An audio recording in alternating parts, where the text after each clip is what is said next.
Welcome to the True Man Podcast. This is an invitation to radical reconstruction of a man's masculine heart and soul in a place of safe community where we dare to ask questions deep seated inside a man and explore ways to help you become a better man, a better son, a better dad, and a better spouse. Well, thank you once again for sharing your time with me today. I hope you find yourself getting tremendous value out of the True Man Podcast. And if you are, can you do me a favor? I would sure appreciate it if you would. Can you just grab your phone right now and forward this podcast to a friend who you think might enjoy this message as well? I would greatly appreciate it. And what I'd like to think is that hopefully they would love to receive it. Remember, the power of giving, right? It always comes back to you. So we're getting closer to the end of the year. And as we do, there are some things I'd like to address to hopefully get your 2025 off to a faster start, or maybe just get it kicked off, right? I mean, much of the time, just being in action at any given point in the year puts us ahead of most people. But a lot of people like to kick that stuff off right on January 1, right?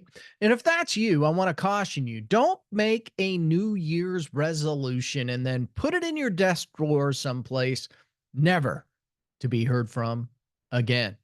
Now, if you're going to better your best, you have to make good habits a lifestyle other than just, basing things on potential.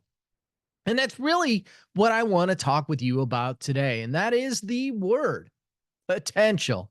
Now, I'm not a big fan of this word anymore because I feel like it assumes I'm not putting in the work to try to better my best and be the very best human that I can be.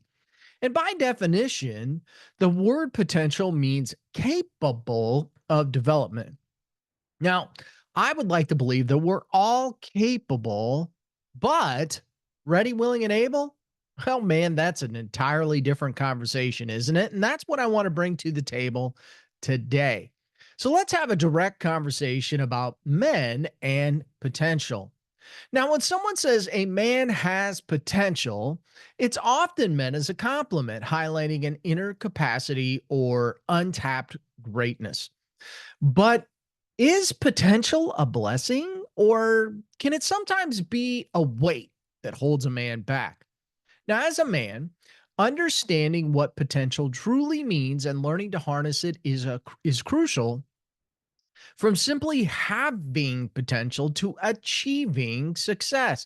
And it requires grit, determination, vision, and faith, as scripture repeatedly tells us. And we're going to use that as a baseline here as we move forward. So let's go a little deeper into understanding potential. Now, potential is the raw, untapped capacity for growth, strength, success, and achievement that exists within a person. So, from that standpoint, we know it's in you. We just have to get it out of you. So, it's no longer potential, but energy directed towards your success. Now, for men, this often translates to the gifts, talents, abilities, or character traits that are yet to be fully realized. It's like having a powerful engine under the hood of a great car, but no destination mapped out. Now, many people carry this hidden power within, yet without proper direction and action, potential alone isn't going to get you very far. Now, many people consider potential a compliment, but it's really unfulfilled expectation that you carry around. Being labeled with potential can often carry the weight of responsibility, implying that there's a greater version of yourself that should be brought to life. However, if a man does not capitalize on his potential, it can become a haunting reminder of what could have been. Unused potential can lead to a cycle of disappointment, regret, and self doubt. Now, have you ever found yourself asking, is there more to life? Is this all there is? There has to be more, doesn't there? I mean, maybe you're living in that disappointment now. Maybe you're living in that potential right now. But a better way to view potential is as the starting point, not the ending goal. Seeing potential as a blessing means acknowledging it, but it's only a blessing if it's developed, right? You got to put in the work. And the danger lies in assuming the potential alone without that hard work, discipline, and dedication to develop it is enough. But let's face it, you and I both know there is work involved in removing the word potential from our lives. So, how does a man move from potential to actual success? Well, here are some critical steps. You need to define your purpose or your why. Purpose is the compass that takes potential from possibility to reality. A man without purpose is a man adrift with no clear aim for his talents and abilities. And when a man identifies his purpose, he gains the direction needed to fuel his actions. Now, Proverbs 20, chapter 5 tells us the purpose of a man's heart are deep waters, but one who has insights draws them out. In other words, stop swimming in shallow waters, take risk, get focused. Discovering and defining your purpose is going to be that first step for actualizing potential. Without a reason for development, potential remains dormant, and you will continue with that life of potential. Now, you don't want that, do you? So, how do you commit yourself? You may to this commit to discipline, you may ask, because potential needs discipline. It's tempting, very tempting to think that talent alone, if you have talent, uh, will get you to the finish line. But it's the daily habits and actions that shape potential into real achievements. Now, man's discipline is tested in moments of struggle, but it's in the struggle that character is built. Proverbs 12, chapter 12, verse 1 says, whoever loves discipline loves knowledge, but whoever hates correction is stupid. You don't want to be stupid, do you? I mean, discipline and correction, they help refine us, making us stronger and more resilient, preparing us to reach the goals our potential sets before us. Now, here's the bottom line. If you're going to achieve success in your life, it's going to work, and you're going to have to do work, and work requires a commitment to discipline. It's as simple as that. Now, I'm not saying don't have fun. Of course, go have fun. But what I am saying is have a plan and stick with it. Now, of course, potential can become reality by setting achievable goals and creating measurable progress along the way. Without goals, potential has no aim. By setting clear and incremental goals, you create a roadmap to move toward your highest potential. And these goals act as checkpoints that hold you accountable. Now, Philippians chapter 3, verses 13 and 14 remind us, forgetting what is behind and straining toward what is ahead, I press on toward the goal. Pressing on requires action, which leads to growth, which leads to results. Now, let me ask you, when you have achieved positive results in your life, how did it feel? Did you like it? I bet it felt great, didn't it? Don't you want more of that in your life? I recommend set and track your goals and seek mentorship and be in community, men. Proverbs chapter 27, verse 17 says, as iron sharpens iron, so one man sharpens another. So men who wish to unlock their potential, well, they benefit greatly from surrounding themselves with others who challenge, inspire, and encouraging them. Now, finding a mentor who can provide guidance, support, and accountability is invaluable. And real growth often requires having others who can see our blind spots and help push us beyond our limits. You are who you surround yourself with. If you want to move beyond potential, get around people who can help you do it. And of course, all of this is going to require that you accept and embrace. I know you don't want to hear this, but you're going to hear it. Embrace failure in order to achieve. Failure is a fundamental part of growth. Now, every man who strives to reach his potential is going to encounter failure along the way, no doubt about it. It's easy to let failure keep us down, but men who harness their potential understand that setbacks are a part of the journey. Now, James chapter 1, verses 2 through 4 advises us. Consider it pure joy, my brothers and sisters, whenever you face trials of many kinds, because you know that the testing of your faith produces perseverance. Folks, you will always be tested. There's no way around it.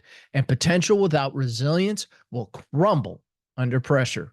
But potential that learns from failure will be forged stronger than ever. Now, of course, you need to have and develop not only your faith, but your gratitude.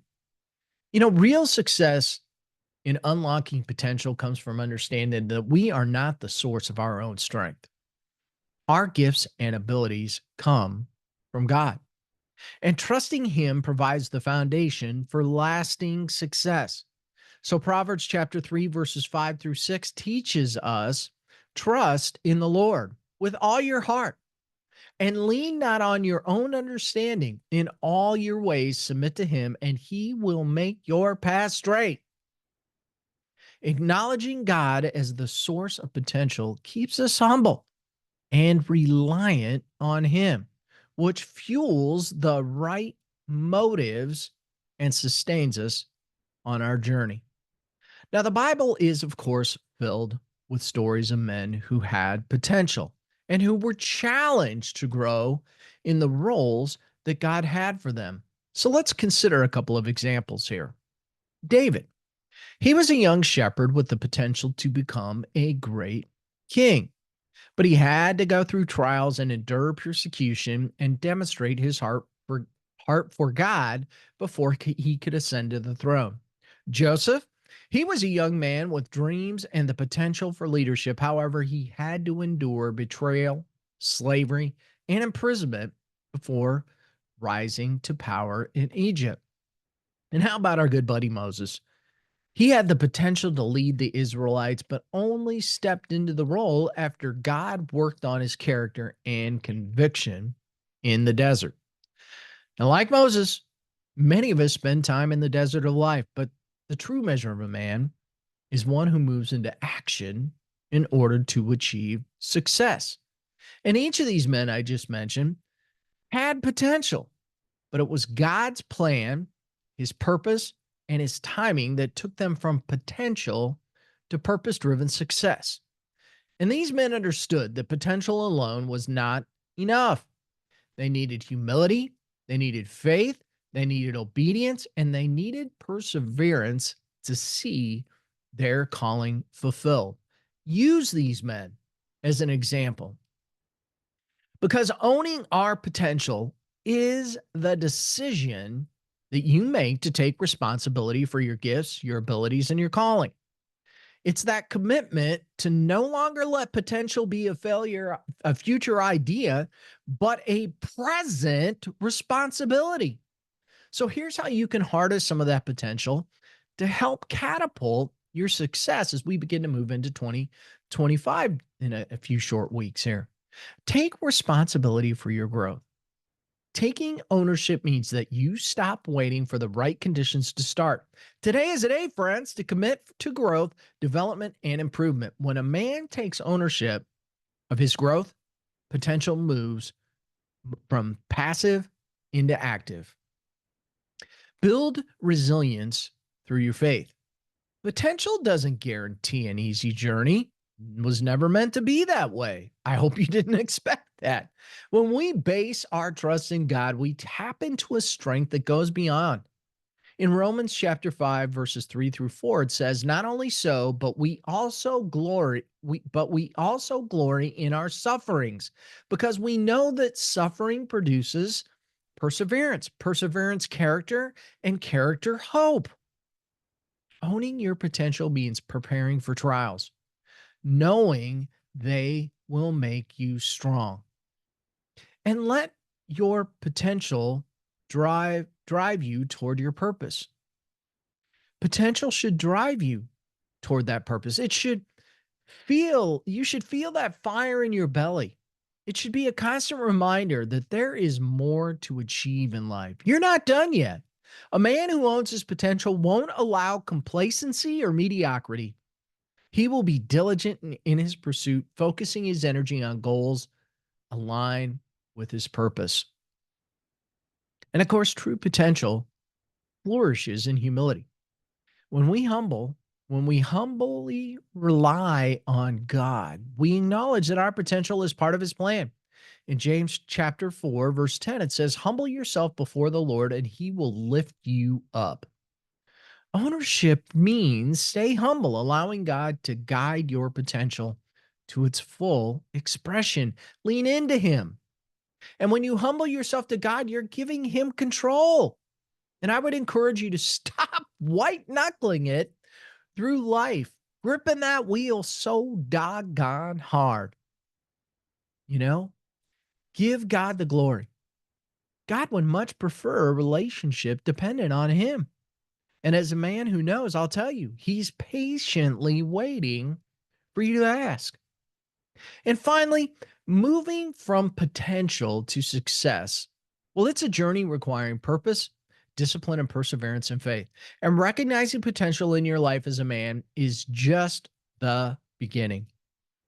It's what you do with potential, your commitment to refining it, the work you put in, and the faith you maintain that determines the outcome of your life.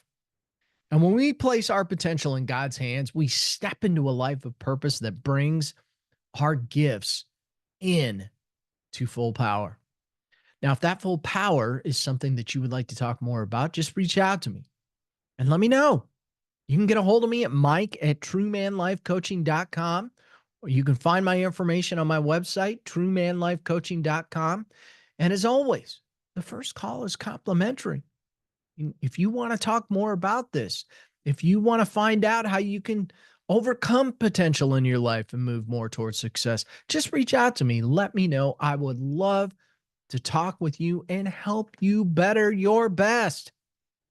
It's always so much fun to do that. Well, I hope you enjoyed this conversation today about potential.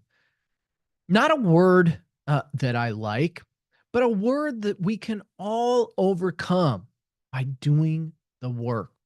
And if you enjoyed today's show, just leave me a great review on your favorite podcast channel. I always enjoy getting those reviews.